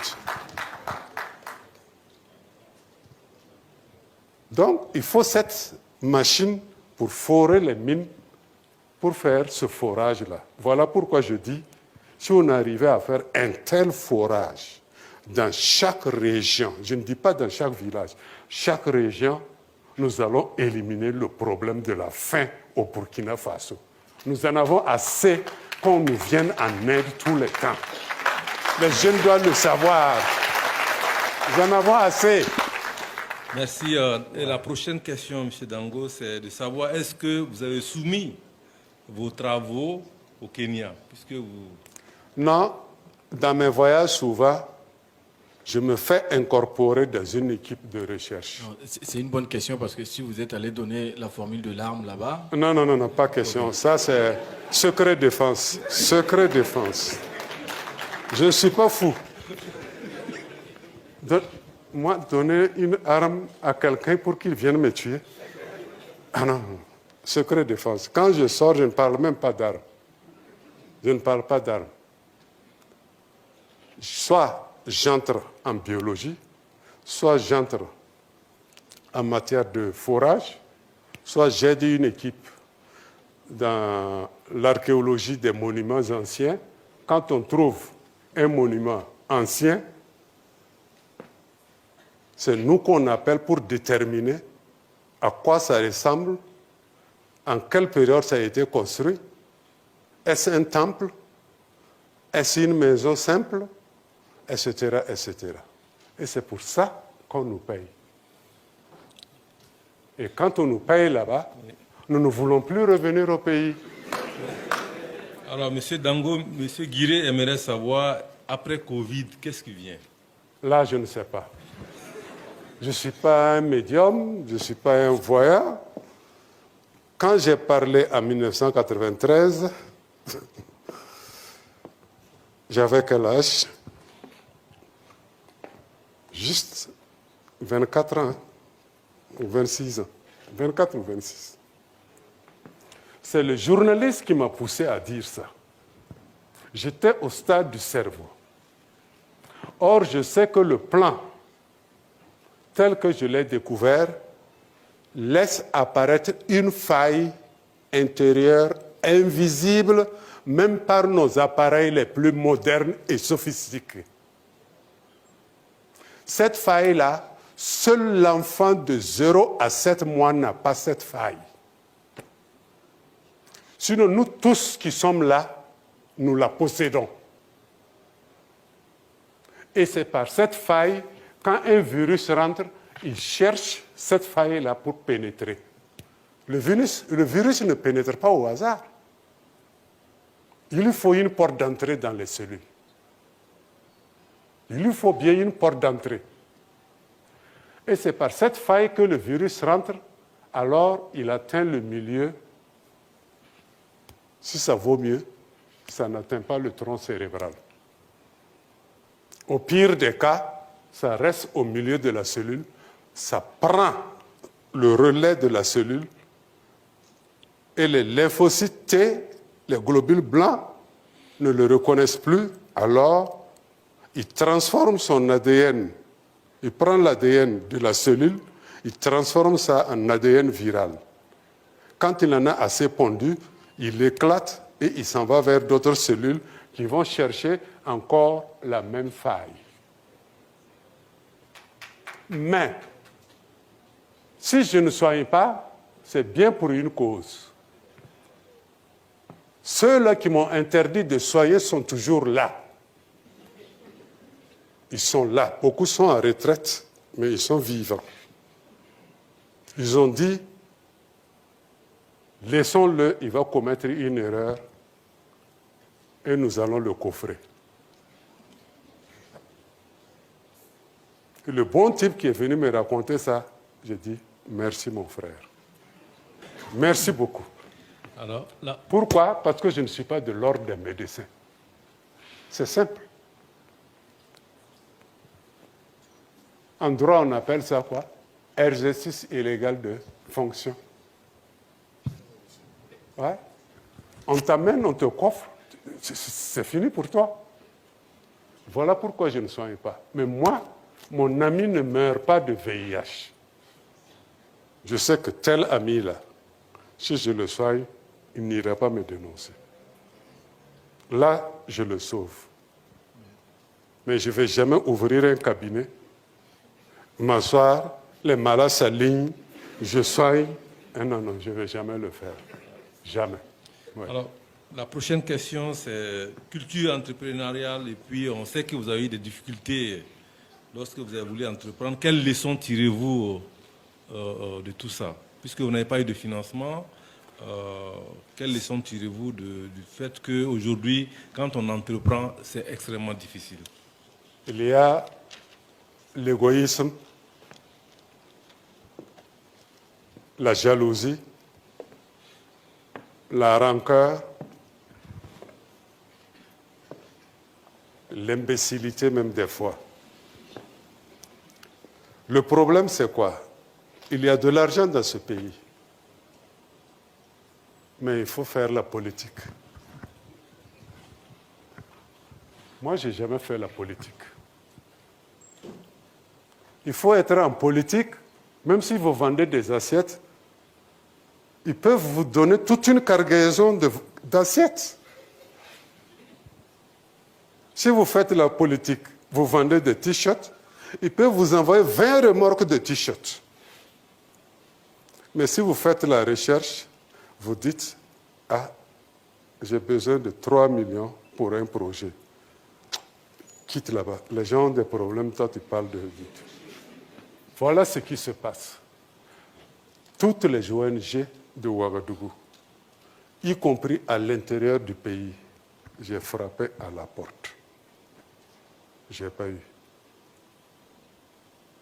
C'est un jour comme ça, j'étais assis à Addis Abeba. Il y a l'ami de mon logeur, un gouverneur de la région du nord du Tchad, qui est venu à Addis Abeba et on logeait dans la même maison. Ils étaient en train de parler de problèmes d'eau.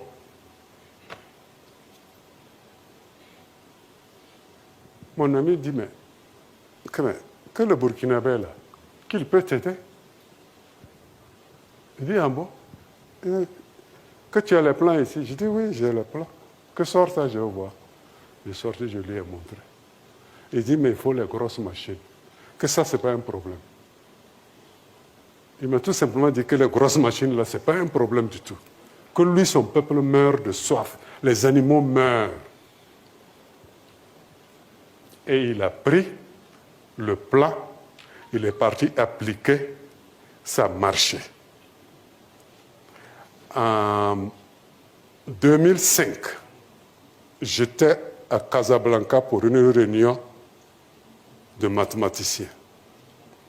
Il était de passage à Abidjan. Il est passé chez mon logeur d'Abidjan. Il a remis 20 millions à mon logeur que si je revenais du Maroc, de me remettre et que je venais de sauver son peuple. C'est tout. Je ne fais pas ça pour de l'argent. J'aurais pu faire ça pour mon propre pays, mais je n'ai pas les moyens. Je n'ai pas les moyens. Vous demandez 20 millions tout de suite. Qui va vous les donner?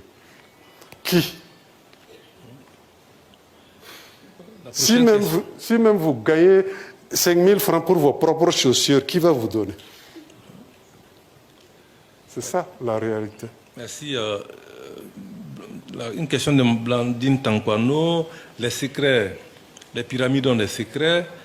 Que peut tirer la jeunesse du secret livré par les pyramides? Beaucoup. Beaucoup.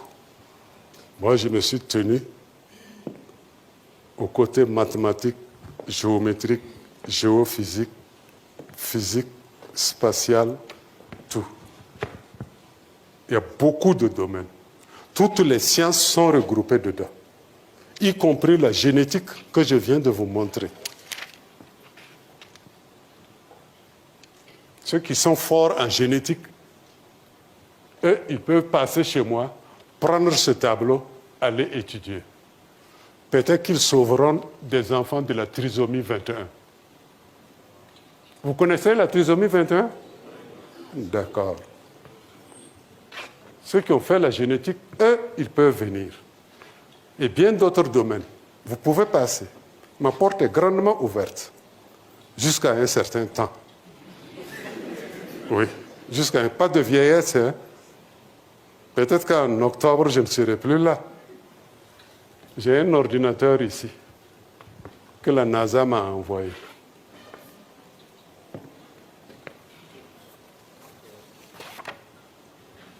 Cet ordinateur ne marche que sur connexion. Sans connexion, vous n'avez même pas accès au clavier. Et tout ce que vous saisissez en mathématiques ou en physique sort directement aux États-Unis. Donc, ça veut dire que déjà, sans le vouloir, parce que j'ai tellement souffert ici, 35 ans, dans mon propre pays, à chercher un financement que je ne peux pas avoir, je suis résolu maintenant à partir. On appelle ça quoi? La fuite des cerveaux. Ils n'ont plus le choix. Même moi, je vous encourage à rester.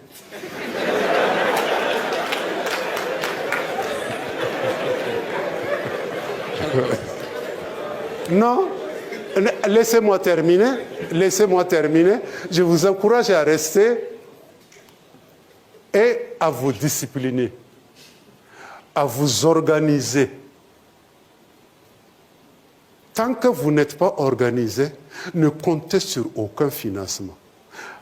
Levez-vous individuellement et allez demander un financement. Vous n'aurez pas. Organisez-vous. Disciplinez-vous. Mettez-vous branche par branche. Anatomiste à part. Généticien à part. géologue à part, hydrogéologue à part, électrotechnicien à part. Faites un bon plan, bien ficelé, et allez-y voir, pas forcément le ministre, mais le gouverneur, le haut-commissaire, le préfet. Il faut nous aider à faire ça. Nous sommes capables. Alors, le préfet sera votre porte-parole. Alors, M. Dango, une autre question. Oui. Est-ce que dans la lutte contre le terrorisme et la maladie à coronavirus, M. Dango a-t-il été approché par les autorités? Malheureusement, non. Le coronavirus, non. Même si je l'ai pressenti, il y a 30 ans, je l'ai pressenti. L'arme, non. Je ne parle même pas d'armes dans mes conférences. C'est parce que c'est ici. Si moi j'avais les moyens de fabriquer cette arme-là, on aurait balayé tous les terroristes. On les aurait balayés et d'une manière propre, hors de nos frontières. On va le faire. Oui, je les aurais balayés. Pour ça, pour mon pays, je les aurais balayés. Je suis chez moi, tu viens, tu tues des enseignants, tu tues des pasteurs à l'église, des prêtres, des fidèles qui sont là, qui prient, des femmes au marché, vous tuez. On n'a jamais vu une guerre atypique comme ça. Voilà pourquoi le principe du radar s'impose. Au moins, je vous verrai venir. Même si je ne peux pas définir votre sexe, je sais au moins que c'est un ennemi qui arrive. Et je ferai tout pour être là-bas avant toi. La guerre, il faut prévenir. Il faut dissuader. S'il n'en tenait qu'à moi, depuis 1999, là, l'arme là était déjà prête. J'allais faire le prototype un peu grand. Après, j'allais le réduire pour un hélico. Ensuite, j'allais le réduire pour une arme de poing. On n'a pas besoin de munitions, donc on garde notre argent au trésor. Puisque c'est par impulsion électromagnétique. Merci. Alors, l'autre question, c'est de savoir est-ce que M. Dango a un laboratoire privé et les livres édités et publiés par M. Dango parlent de quoi? Quel est le contenu des ouvrages de M. Dango? Bon, je commence par les livres. Le premier livre est intitulé « La 7e pyramide ». C'est le livre le plus intéressant d'ailleurs, le tout premier là. Ça parle d'une manière pédagogique comment j'en suis arrivé à découvrir le plan de l'univers qui est identique à la configuration anatomique du cerveau et qui est identique à l'architecture de l'ensemble du complexe pyramidal des 6 pyramides de Gizeh. Le deuxième livre, lui, il est intitulé « L'énigme levée ». Lui, pour l'avoir présentement, il faut s'adresser aux éditions Clés à Paris. Le troisième livre, lui, c'est la théorie du 5e élément, que pose le principe du code de Khéops, en prenant les 4 premiers éléments du code de Khéops et en posant le principe de l'équation, on trouve forcément le 5e élément à venir, même si c'est dans 100 ans, 150 ans ou 200 ans. Donc, ce sont ces 3 livres-là que j'ai écrits. Merci. Voilà. Alors, mais aucun de ces livres n'est là. Oui. Le premier est épuisé, le deuxième est en France, le troisième est en édition. D'accord. Merci, M. Souli souhaiterait savoir si les religions et le système scolaire actuel n'étaient pas responsables de ce que nous vivons aujourd'hui. Non, non, pas du tout. Pas du tout. J'ai moi-même visité des pays qui ne sont pas laïques. Vous rentrez à 7h, de 7h à 7h30, vous faites le judaïsme ou bien le christianisme. Et après ça, vous faites vos matières ordinaires. Le dimanche ou le samedi, chez les Juifs, vous faites votre liturgie. Ça n'impacte à rien. Il y a des gens, si ce n'est pas maintenant, il y a des gens qui quittent le lycée, qui arrivent à la maison, leurs parents sont des marabouts, ils déposent leurs livres de français à côté, ils s'en vont prendre leurs livres d'arabe, ils viennent s'asseoir à côté de leur papa et ils apprennent l'arabe. Ce n'est pas interdit. Au contraire, ça ne vous fait qu'augmenter votre connaissance. Aujourd'hui, parmi nous, qui peut lire à la fois l'anglais, le français et l'arabe en même temps? Ils sont rares. Merci. Voilà. Alors, on a épuisé pratiquement les questions qui ont été posées par les deux rangées. Africa Golden, parce que l'Afrique est riche de ses talents et de ses compétences. Bonsoir. Je réponds au nom de Laurent Bado. Ma question est la suivante. Le papa a dit que la jeunesse, elle est gréviste, il y a des mouvements d'ensemble, tout. Mais ma question, c'est de savoir, est-ce que cette jeunesse-là, n'est-ce pas parce qu'elle n'a pas un repère, parce que tout simplement nos parents ont été des non-exemplaires? Parce qu'on dit, le poisson commence à pourrir par la tête. Voilà. C'était ma question. C'est de savoir si les parents ne sont pas un peu responsables aussi. Bonsoir à tous. Bonsoir. Merci à Africa Golden et à M. Dango pour l'amour qu'il nous porte, parce qu'il faut aimer quelqu'un pour organiser une telle conférence. Et ma question, M. Dango, et votre présence au CNRSC à l'époque a été facilitée par son Excellence, le Président, et qui vous a cru, qui a cru à vous, etc. Mais moi, il y a 2 à 3 mois, quand j'ai appris votre existence et tout ce que vous êtes capable de faire, mais ça m'a choqué qu'actuellement, il est au sommet de l'État, chef d'État, et jusqu'à présent, je me demande qu'est-ce qui a bloqué. Parce que, comme maintenant il a augmenté en puissance, en grade, etc., et voilà une belle occasion que rapidement quelque chose soit fait. Voilà, c'est ma question. Merci. Bonsoir. Bon, je me nomme Kabore Suleiman, particulier. Bon, j'admire énormément M. Dango. Je l'ai suivi dans les années 94. Il a paru dans les journaux. J'étais très jeune aussi. Et j'ai beaucoup rêvé. Jusqu'à présent, ces rêves ne sont pas réalité.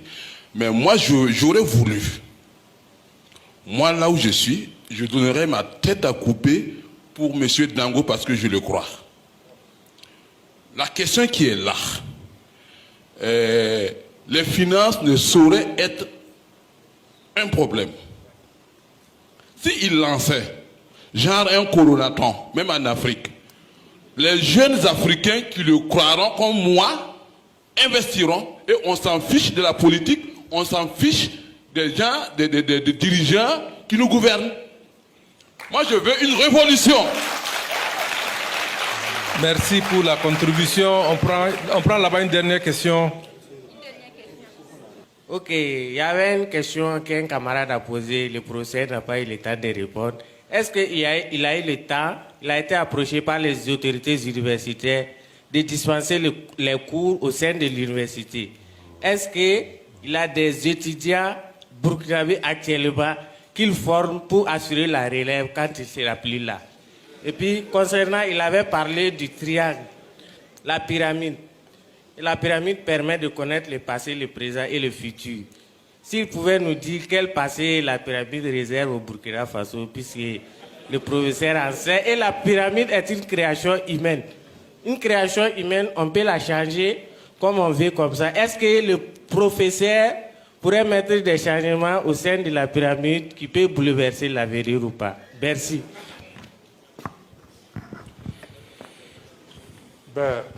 Moi, je remercie le monsieur qui a proposé le ton.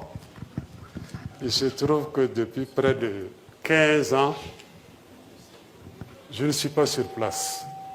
Je ne suis pas sur place. Je vous ai dit que je suis rentré en février pour m'occuper de la scolarité de mes enfants. D'autres sont à l'université, d'autres sont encore au secondaire. Je ne serais pas là actuellement si les frontières n'étaient pas fermées.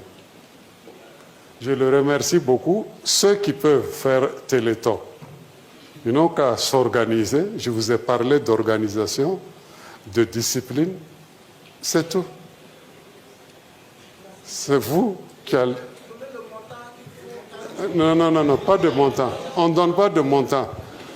Le chercheur, ce qu'on lui envoie, il essaie de voir ce qu'il peut faire avec. Si je vous dis de m'envoyer 30 milliards, vous pouvez?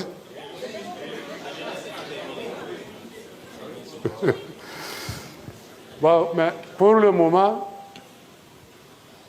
je veux juste 65 millions pour reprendre le scanner qui est déposé là au CNRST. Le prototype. 65 millions, je fais le prototype. On essaie ça. S'il vous plaît. Et celui qui m'a bloqué... Monsieur, s'il vous plaît. Celui qui m'a bloqué, excusez-moi, parce que j'ai voulu le défier en mathématiques. Ils m'ont dit d'amener mes travaux par G. Je dis non, je ne suis pas un élève de terminale. Je suis mathématicien comme vous. Ce que vous pouvez faire, on travaille en équipe. Même un étudiant en année de soutenance a un directeur de mémoire qui l'encadre, qui dit « Ah, ne fais pas ça, si tu fais ça, tu n'auras pas ta thèse. » Le professeur se fâche. Il dit « Bon, qu'on va lui montrer à qui appartient l'université. » Il s'appelait Koulibaly Akri. C'est lui qui m'a grillé à l'université de Ouagadougou. Je ne vous mens pas. Alors, quand il a fini de me griller, tant mieux. Je suis parti à Abidjan. J'avais 22 ans. Ça ne m'a pas coûté de reprendre les études. Là-bas, au moins, en Côte d'Ivoire, les étudiants bossent. Ils bossent, et quand ils ne bossent pas, ils sont des vendeurs de chaussures, vendeurs de cela, ils se font un peu d'argent à gauche et à droite. Ils se débrouillent, quoi. Mais ici, quand l'étudiant ne bosse pas, il dort. C'est ça le problème. Et quand il se réveille, il a oublié. Il faut qu'il prenne encore son cahier pour bosser encore. Ouais. La prochaine... Monsieur Aouba souhaiterait savoir, compte tenu du fait que vous avez eu de par le passé de bons rapports avec le chef de l'État, qui vous a même permis d'avoir accès au CNRST, que se passe-t-il aujourd'hui avec lui dans la mesure où il est le chef de l'État alors qu'il n'était pas à l'époque où il vous aidait? Bonne question. Très bonne question. Il est devenu inaccessible. Avant d'arriver à la présidence, là, vous ne voyez pas les armes là posées? Hein? Il est devenu inaccessible. Et puis, quand on est président, on n'est pas l'ami d'un président. L'ami d'un président, c'est son pouvoir à lui. Et méfiez-vous d'être l'ami d'un président. Voilà pourquoi, depuis qu'il est devenu président, il ne m'a jamais vu. quand il ne le sera plus, s'il gagne son deuxième mandat, quand il ne le sera plus, si je le vois, il dit, camarade, ça va? Il va demander, mais où tu étais pendant ce temps quand j'étais président? Je dis, non, tu es le président de tous les Burkinabés. Est-ce que si chaque Burkinabé se permettait de venir à la présidence, est-ce que tu pourras travailler? Tu ne pourras pas. Voilà pourquoi. Alors, ça, c'est différent. Oui, je sais, c'est la même chose. Il est devenu inaccessible. Alors, mieux vaut chercher à avoir l'aide de cas ou le directeur de cabinet que de chercher à voir le président lui-même. Merci. Quel sujet? Lui, il veut des financements pour son pays. Toi, tu viens, tu lui parles d'argent, il n'a qu'à donner. Mais ça ne va pas.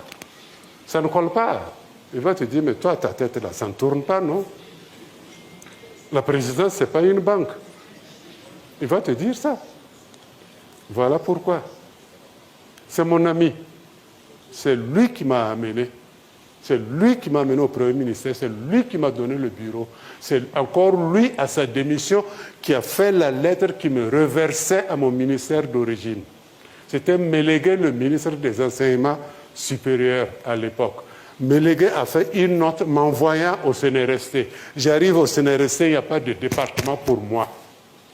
On m'a mis avec des sociologues. Un physicien avec des sociologues. Comment vous allez causer? C'est difficile. C'est très difficile. Alors, la dernière question, est-ce que la jeunesse n'a pas un problème de repère? Non, la jeunesse n'a même pas de problème de repère. La jeunesse suit la mode. La jeunesse suit la mode. Certains veulent accuser les parents. N'accusez pas les parents. Hein. Parce que chez certains parents à domicile, les enfants sont corrects. Ils savent ce qu'ils doivent faire.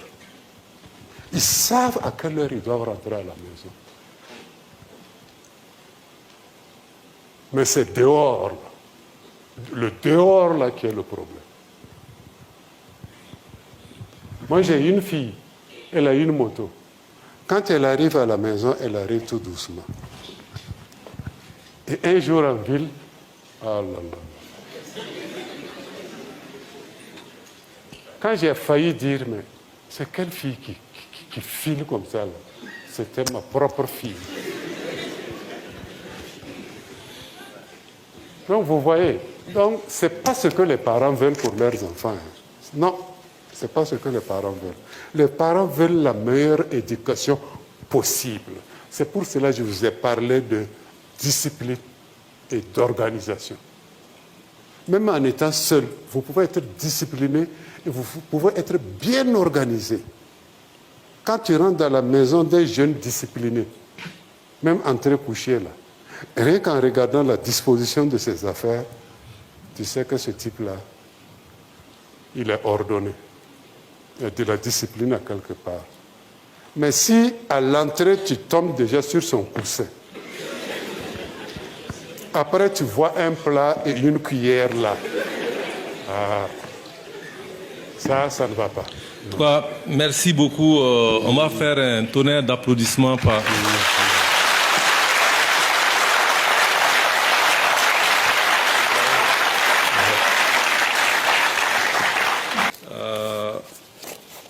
Pour ne pas tomber dans trop de commentaires, je vais donc demander au président d'African Golden de conclure cette présentation, cette 9e conférence avec M. Dango. Biligo Lionel, président African Golden, tu as la parole. Merci beaucoup. Donc, merci à Dango Mamadou. Merci pour votre disponibilité. Ça n'a pas été difficile. Moi, j'ai entendu parler de Dango Mamadou comme beaucoup d'entre nous dans cette salle à travers les médias. Et puis, de fil en aiguille, je l'ai contacté au téléphone. Tout de suite, il m'a parlé comme s'il me connaissait depuis des années. Ça m'a un peu intrigué. Il était simple d'accès.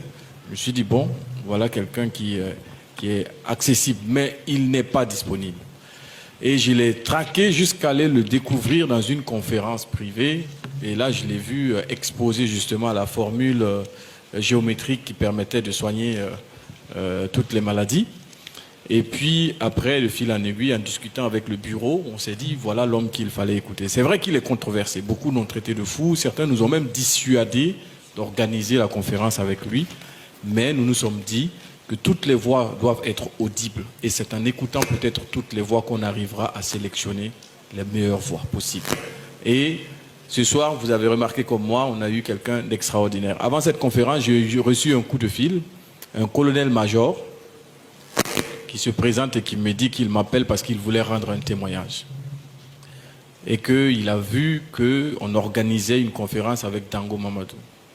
Il dit, je voulais rendre ce témoignage parce que cet homme, je l'ai connu. Je l'ai connu quand on était au Kangyo. Quand j'étais dans l'armée, en tant que responsable, il est venu me voir. Il m'a donné ses formules, il m'a donné ses textes. Mais à l'époque, je ne pouvais pas faire monter cela au plus haut niveau parce que ce n'était pas assez nourri et fourni. Mais une chose est sûre, c'est que cet homme, c'est une graine. Et le colonel-major Drabo est là ce soir pour l'écouter. Je vous demande de l'applaudir.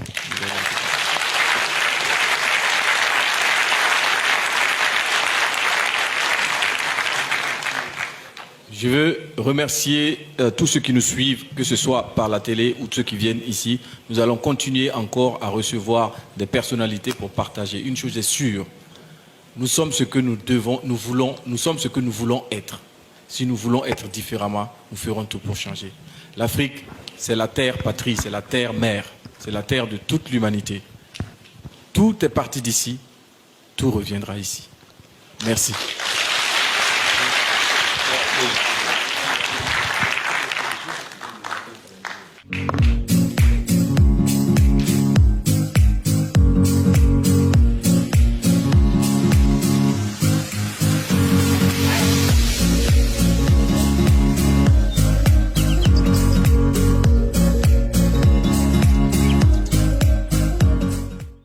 Africa Golden, parce que l'Afrique est riche de ses talents et de ses compétences.